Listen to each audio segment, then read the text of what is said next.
밥이 주식인 우리는 한평생 밥만 먹고 살아도 질리지 않습니다.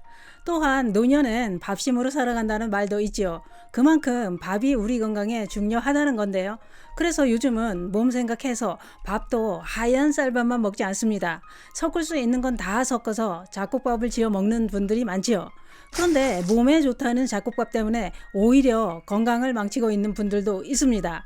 특히 이런 소변이 나온다면 잡곡밥은 절대 드시면 안 됩니다. 잡곡밥은 누구나 건강에 도움이 되지 않습니다. 그 이야기 지금 시작합니다.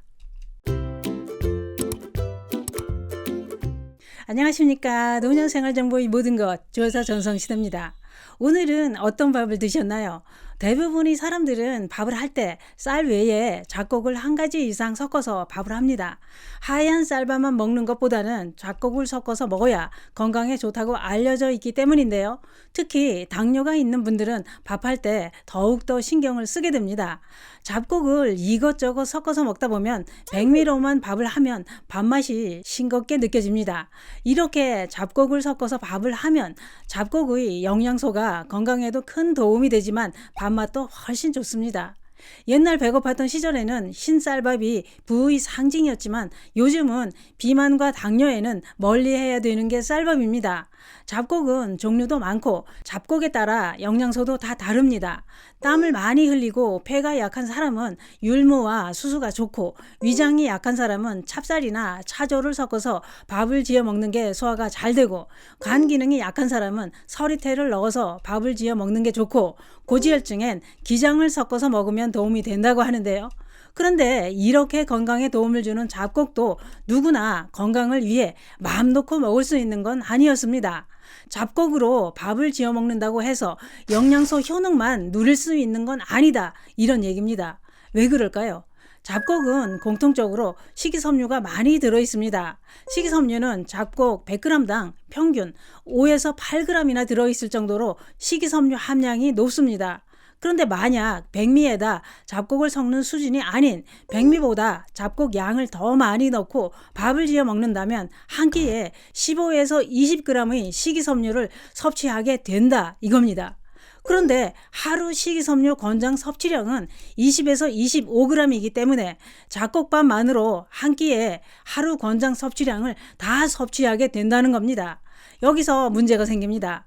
식이섬유를 많이 섭취하면 비타민, 무기질 이런 영양소의 흡수력이 떨어질 뿐만 아니라 소화도 잘 안 된다는 거죠. 다시 말해 건강을 위해 잡곡을 먹었는데 그 좋다는 잡곡의 영양소도 흡수가 안 되고 소화도 안 되고 그래서 먹으나 마나 한 꽝이 된다 이런 얘기입니다.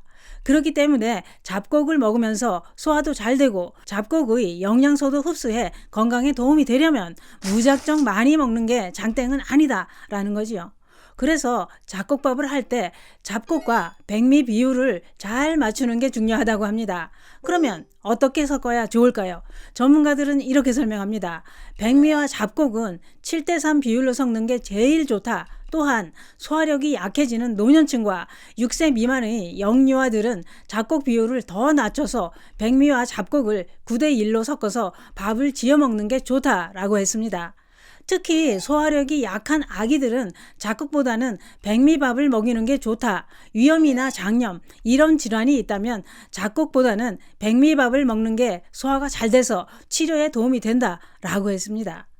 또 한 가지 꼭 아셔야 될 중요한 정보가 있습니다. 잡곡밥을 멀리해야 되는 분들이 있었습니다. 바로 신장 기능에 이상이 있는 분들은 잡곡밥은 독이 됩니다. 그런데 문제는 만성 콩팥병 환자는 특별한 증상이 없어서 병이 상당히 진행될 때까지 모르고 있는 경우가 많다는 겁니다. 만성 신장병은 당뇨나 고혈압 이런 만성 질환을 앓고 있는 환자가 늘어나면서 신장 질환도 점점 더 증가하는 추세라고 하는데요.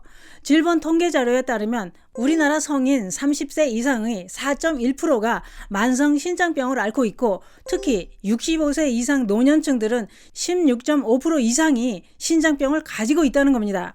다시 말해 본인도 모르게 신장병을 앓고 있는 경우가 많다는 겁니다. 주변에 신장 기능이 완전히 망가져 투석을 하는 분들도 보셨을 텐데요. 그러면 신장에 문제가 생겼다는 신호를 어떻게 알 수 있을까요?